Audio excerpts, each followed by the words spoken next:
speaker is Paul Talusan, who will be starting a residency in orthopedic surgery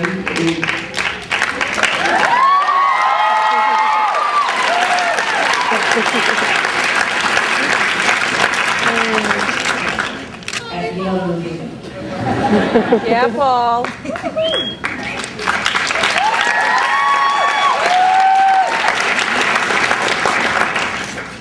It's Talusan. I'm going to keep this short because I know there's about 180 people who want to get this over with and update the status on Facebook. Anyway, deans, faculty, families, guests, class of 2009.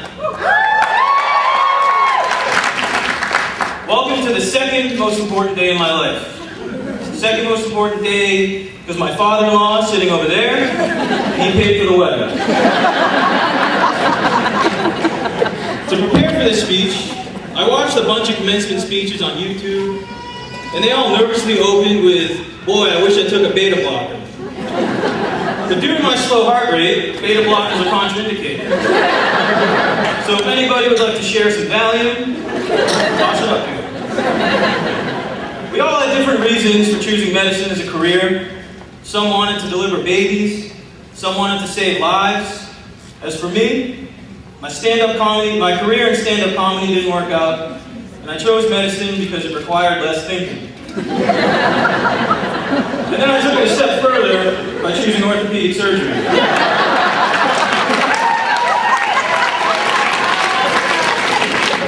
But it seems like yesterday that we were at the white coat ceremony, hearing about how our white coats represent a beacon of hope for the sick. Many had smiles, some were crying. I would have been more emotional, but my coat was way too small, and I was just focused on breathing. Nonetheless, it was a magical introduction to first year. Gross anatomy was fascinating, and it was the first time I ever studied something purely for the sake of learning. Histology, not quite as interesting, but I studied it because I was scared of the wrath of Dr. Mom. We learned about the physics of respiration from Dr. O'Brien, and we were amazed by the amount of yellow chalk dust that accumulated on his fleece vest during the 15-minute lecture. In biochemistry, we spent hours mastering the Henderson-Hasselbalch equation and the Krebs cycle, but it only took a few seconds to kill those brain cells immediately following the exam. Second year, we learned about all of the exotic diseases that have slow and painful endings, and that's when we developed medical student syndrome. For example, I noticed a bulge in my midsection, and I was convinced that I had a massive umbilical hernia. I guess I just ignored the fact that I gained about 30 pounds that year. When I had a cough and a runny nose during allergy season, I called my parents to tell them goodbye. Because I was infected with the Ebola virus. I also had daytime sleepiness, but that actually turned out to be sleep apnea. Third and fourth year marked our transition from the classroom to the wards. One of the first tasks was to come up with a system of differentiating who was who. Residents and attendings wore long white coats, medical students wore short white coats, but there are other ways to define a medical student. ID. If your definition of dinner is a package of graham crackers and a miniature can of Diet Ginger Ale. If you see a scantily clad lady in high heels, and the only thing running through your mind is, wow, she's going to develop serious bunnies. Or, if your student loan balance has more zeros than a Star Trek convention.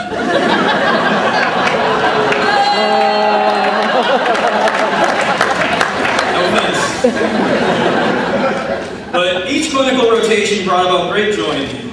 On surgery, we took a patient who was writhing in pain, fixed him in the OR, and saw them smile as they waltzed into their follow-up visit 2 weeks later. That brought about great joy. On psychiatry, we learned that we are the ones who should be on medication. Great joy. The greatest joy in all the world, however, came at 5 p.m. on the last day of obstetrics and gynecology. On the wards, we also learned that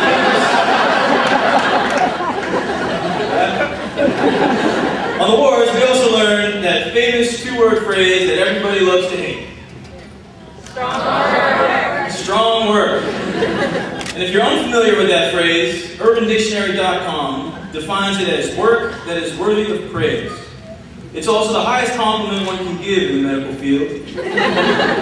I, however, have only heard it in jest. Like the time I was examining a patient at the bedside and watched his oxygen saturation levels fall, and then realized that I was standing on his oxygen treatment. Strong word.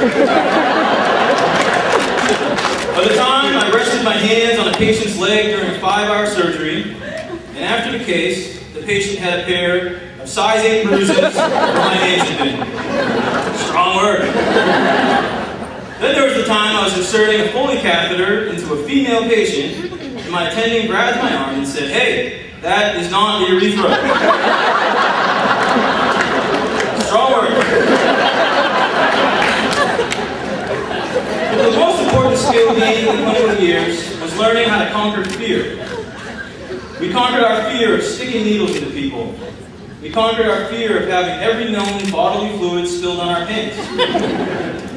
But at the same time, fear is what separates good doctors from great doctors.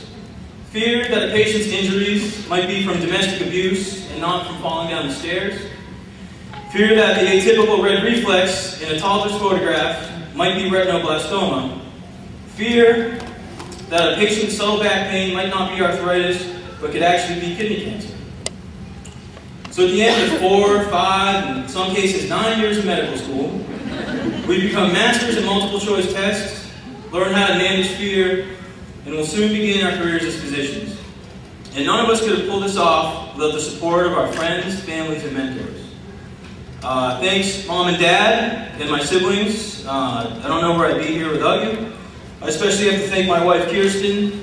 Thanks for supporting me and believing in me, putting up with my endless shenanigans, my mental breakdowns before every exam, and I apologize in advance, since I won't be coming home every 4th night for the next 5 years. Thanks, Dr. Witzberg, Dr. O'Brien, the rest of the admissions committee, for allowing me to live the dream by letting me into Boston University, off the wait list.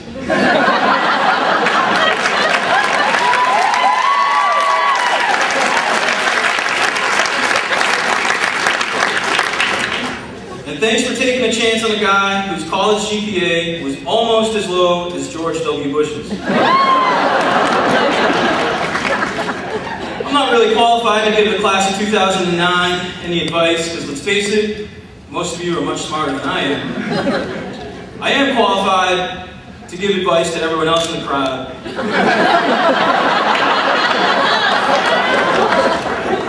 And that is, try not to get sick for the next few months, because 18,000 new doctors will be starting out in July. Congratulations, thank you.